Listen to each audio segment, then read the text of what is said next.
Welcome back to கலி cricketer. Match எங்கே போச்சு? ஐபிஎல்லில் ஹிஸ்ட்ரி கிரியேட் பண்ணியிருக்காங்க ஆர்சிபி.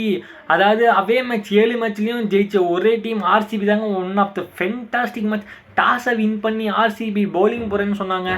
228 ரன் கொடுத்தாங்க. பட் அதையும் சேஸ் பண்ணிட்டாங்கங்க. ஆக்சுவலாக அவர் ஏன் புவனேஸ்குமார்கிட்ட ஃபஸ்ட்டு ஓவர் கொடுக்கலன்னு தெரில. ஆர்சரூல் இல்லாதனால அந்த ஸ்பாட்டில் வந்து புவனேஸ்குமார் போட்டார். பட் புவனேஸ்குமார் ஸ்விங் கிங்க. ஆர்சரூல் லென்த்தில் அடிப்பார். ஜித்தேஷ் சர்மா அந்த இடத்துல தப்பு பண்ணியிருந்தாலும் பேட்டிங்கில் நான் இருக்கேன் ராசா அப்படின்னு சொல்லி முடித்தார். ரிஷப் பண்ட் ஃபைனலி ஃபார்முக்கு வந்துட்டாருங்க. அவரோட 100 வேறு லெவலில் இருந்துச்சு. ஆக்சுவலாக போன மேட்ச் நல்ல டச்சில் தெரிஞ்சிருந்தார். பட் இன்னைக்கு ப்ரெஷரே கிடையாது, ஜாலியாக இல்லைன்னு சொல்லி பேட்டை விசிறினார். அதுக்கான பலன் கிடச்சிச்சிங்க. அதே மாதிரி மிச்சில் மார்ஷ் 600 ரன் ப்ளஸ் அடிச்சிட்டாருங்க. ஒரு அவே வீரர் வந்து 600 மேலே அடிக்கிறதுலாம் சாதாரண விஷயம் கிடையாது. அது Mitchell மார்ஷும் பண்ணியிருக்காருங்க.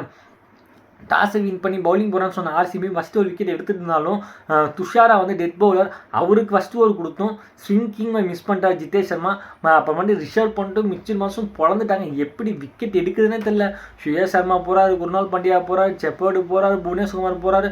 But finally Bhuvanesh Kumar wicket எடுத்துகிற மிச்சில் மார்ஷை. ரிஷப் பண்ட் நாக்கை பற்றி சொல்லலாம், வேறு லெவல் நாக்குங்க. இந்த ரிஷப் பண்ட் தான் எங்களுக்கு தேவைங்கிற மாதிரி இருந்துச்சு.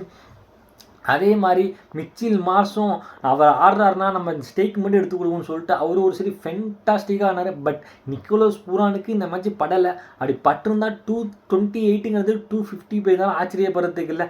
229 சேஸபிள் தான் அப்படின்னு சொல்லிட்டு வந்தாங்க. ஃபில் சால்ட்டும் கோலியும் பவர் பிளேவை அமோகமாக ஆரம்பித்தாங்க. பட் ஃபில் சால்ட்டும் கோலியும் அவுட் ஆனதுக்கப்புறம் மேட்ச்சு போச்சுடா அப்படின்னு நினச்சிட்டு இருந்தோம். அங்கே தாங்க வந்தார் ஜித்தேஷ் சர்மா. நான் கேப்டன்ரா, நான் முடிச்சு கொடுக்குறான்னு சொல்லி முடிச்சு கொடுத்தாரு.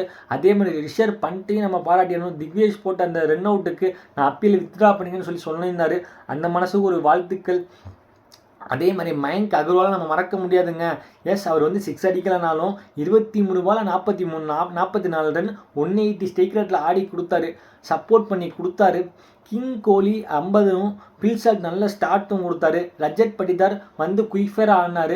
பட் ஃபைனலி ஆர்சிபி அதாவது தேர்ட் ஐஎஸ்டி சேஸை வந்து சேஸ் பண்ணியிருக்காங்க 299.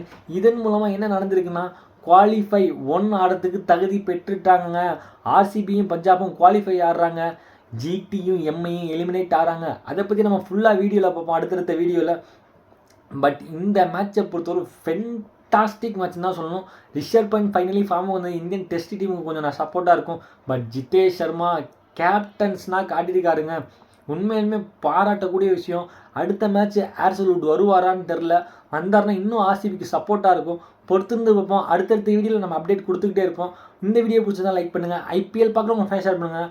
மறக்காம நம்ம சேனலை சப்ஸ்கிரைப் பண்ணுங்கள். அதை மட்டும் பண்ண முடியுங்க. Thank you guys.